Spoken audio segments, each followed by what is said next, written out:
This may be my final question. So చాలా మంది భాను పూసల డబ్బా రాయుడు, సెల్ఫ్ డబ్బా కొట్టుకుంటాడు అంటున్నారు. దీనికి మీ ఎపిక్ ఆన్సర్ ఏంటి? అందులో మీరు స్పెషలిస్ట్ కదా. లేదండి, దట్స్ సెల్ఫ్ డబ్బా.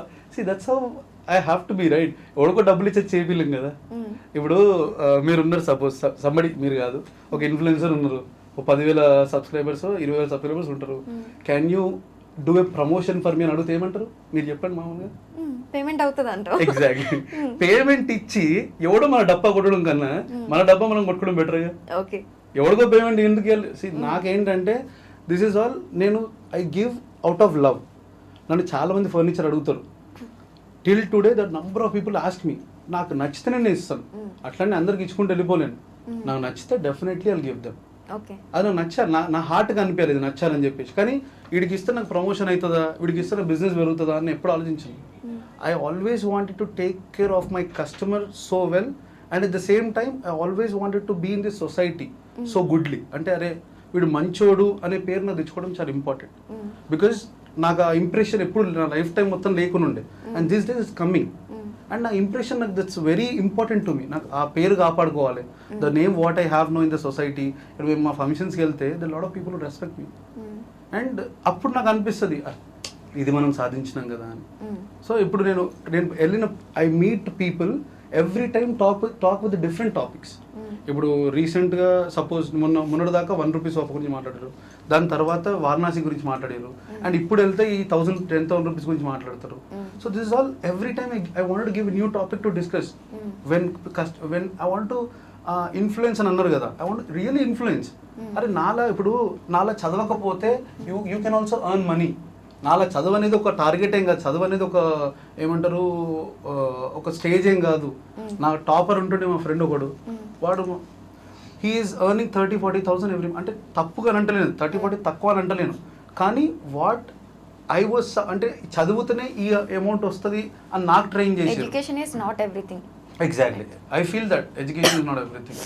So apart from education lot of things are there, కానీ మనం ఇంకా అక్కడనే స్టక్ అయి ఉన్నాం. ఎడ్యుకేషన్ అనే ఒక డ్రామాలోనే స్టక్ అయి ఉన్నాం అనమాట.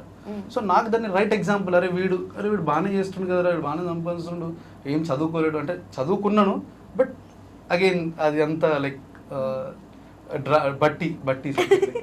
ఓకే, సో ఇప్పుడు మనం వాయిస్ ఓవర్ ఎట్లా ఇస్తామో అట్లా అంత బట్టి. ఓకే, సో బేసిక్గా నాకు అనిపించింది అనమాట, ఈ వీడియోస్ అన్ని బాగానే ఉన్నాయి కదా, ఎందుకు ఇన్ని నెగిటివ్ కామెంట్స్ వస్తున్నాయి? నాకు యాక్చువల్లీ వాస్తవంగా నెగిటివ్ కామెంట్స్ అంటే ఇష్టం. That give Boost me. Okay, ఎందుకనంటే నాకు negativity it is not new, it is surrounded. చెప్పాను చిన్నప్పుడు, ఇట్ ఇస్ సరౌండెడ్ అనమాట. వీడు దేనికి పనికిరాడు, వీడు దేంట్లో ఇవ్వడు, దీంట్లో వీడు అసలు చదవడు, వీడు రాయడు అంటే రాయడానికి కూడా that's not my mistake. That's again I felt అరే నేను వాట్ ఐ కెన్ డూ, నాకు చదవడం రాదు, what I can do, I can not do anything. కష్టపడితే వస్తుందంటే అది కూడా రాదు. సో అక్కడ నేను స్టక్ అయిన తర్వాత దెన్ వాట్ హ్యాపెండ్ ఇస్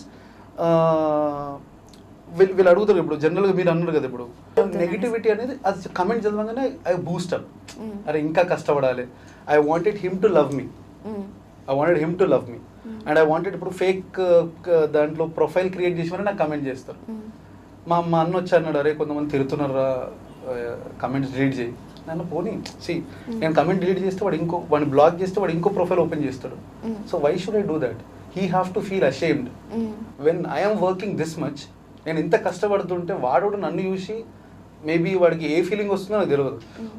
వాడు ఓన్ ప్రొఫైల్ అనుకోండి, ఐ అప్రిషియేట్ హిమ్. వాడు ఓన్ ప్రొఫైల్ దగ్గర వచ్చి ఇప్పటిదాకా చాలా మంది కామెంట్స్ ఉంటాయి. దాంట్లో ఈ రోజు ఒక కమెంట్ వచ్చింది, ప్రతిదీ నీకు మార్కెటింగే కదా నేను చేసేది.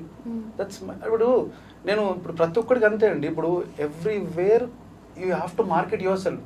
I'm coming and talking to you, this is my marketing. మిమ్మల్ని కన్విన్స్ చేయగలుగుతున్నారు. అరే మీరు అంటారు ఫర్నిచర్ షాప్లో బీకేబీ హోమ్స్లో హైయెస్ట్ కాస్టింగ్ ఉంటాయి అని చెప్పేసి. హైయెస్ట్ కాస్టింగ్ అనే బదులు హైయెస్ట్ క్వాలిటీ అనుకోవచ్చు కదా. Why are we stucking there? అంటే ప్రైజింగ్లో హై ఉన్నప్పుడు వై కాంట్ వి థింక్ ప్రైజింగ్లో హై ఉన్నప్పుడు క్వాలిటీ కూడా బాగుంటుందని? అంత డౌట్ ఉందా? మా యూనిట్ ఉంది, come any time, check any time. ఇది బాగాలేదు, ఇది మీరు పెడుతున్న రాంగ్, ప్రూవ్ చేయండి. I take a video, come with video. ఇది భానుగాడికి చెప్పిండు, ఇది లేదు, ఇది పెడుతున్నాను చెప్పండి వీడియోలో. I'm very happy. Open, it's an open market. ఇప్పుడు వచ్చి డోర్ కొట్టాల్సిన అవసరం కూడా లేదు. It's every time hardly from morning 9 o'clock to evening 9 o'clock open ఉంటుంది. దాని తర్వాత నేను వస్తానా, call me, I'll give my ఏమంటారు, tell them to open the doors. Okay, Yeah. Anyways thank you so much for your time and Thank ఇది కూడా you. మాకు interview token of love గా కన్సిడర్ చేసుకుంటాం. ఎవరిది concept token of love? Token of love అంటే ఏమైందంటే జనరల్గా people usually comment అనమాట. అండ్ ఐ ఫీల్ అరే ఇంతమంది లవ్ చేస్తున్నాం అంటే ఇంతమంది కమెంట్ ఎందుకు చేస్తుంటారు? బికాస్ ఆఫ్ ఇప్పుడు జనరల్ నేను ఎవరికి వెళ్ళి కమెంట్ చేయను, హార్డ్లీ కమెంట్, రేర్లీ లైక్ కొడుతాను ఒక వీడియో నచ్చితే, దాని తర్వాత ఇంకెక్కువ నచ్చితే కమెంట్ కొడతారు. Mean people loving me and commenting on that. ఇక్కడ ఫేక్ ప్రొఫైల్ ఓపెన్ చేసి నన్ను తిట్టడం కూడా నేను లవ్నే కన్సిడర్ చేస్తాను. బికాజ్ వాడు అంత థాట్లో వాడు ఇప్పుడు వాడికి ఎంత కోపం వచ్చినా కూడా వాడికి వర్ణించడం నేనే గుర్తొస్తా. అందుకేనా నెగిటివ్ కామెంట్స్ కూడా నాకు డిఎం చేయండి టోకెన్ ఆఫ్ లవ్ పంపిస్తాను. సో అదే దట్స్ వాట్ ఐ ఫీల్. ఇప్పుడు ఎవడో వెళ్ళి ప్రొఫైల్ అంటే వాడి థాట్ ఏమొస్తుంది, సోఫాలో కూర్చున్నప్పుడు బీకేపీ ఫర్నిచరే గుర్తొస్తుంది కదా. సో నాకు అది గుర్తొచ్చినప్పుడు దట్స్ ఒక బిజినెస్ మ్యాన్ నేను గెలిచినట్టు నేను అనుకుంటాను. Okay, super. So if you have any questions for me or మీరు ఆడియన్స్కి ఏమైనా చెప్పాలనుకుంటున్నారా? బేసికల్గా this is what it is. అంటే మీరు ఇప్పుడు ఎట్లయితే మీరు స్ట్రగుల్ చేస్తున్నారో సేమ్ మీరు కంపెనీ కోసం వర్క్ చేస్తున్నారు. I'm working for my self. ఎవడు ఏమనుకున్నా సరే ఈరోజు ఒక్కడితో స్టార్ట్ అయ్యి 150 మెంబర్స్ ఉన్నారు అని అంటే that is our growth and I'm seeing it every day. ఇప్పుడు మేము ఇంకా we are hiring lot of people. So దీని తర్వాత ఏంది, what we have to grow అనే ఆలోచన ఉండాలి. కానీ కమెంట్లు వస్తున్నాయి, don't focus on negative any time. Be positive, grow positive. That's how I believe and that's how the success rate of BKP homes is be positive. అంతే. Okay, yeah, thank you so much. Thank you so much అండి.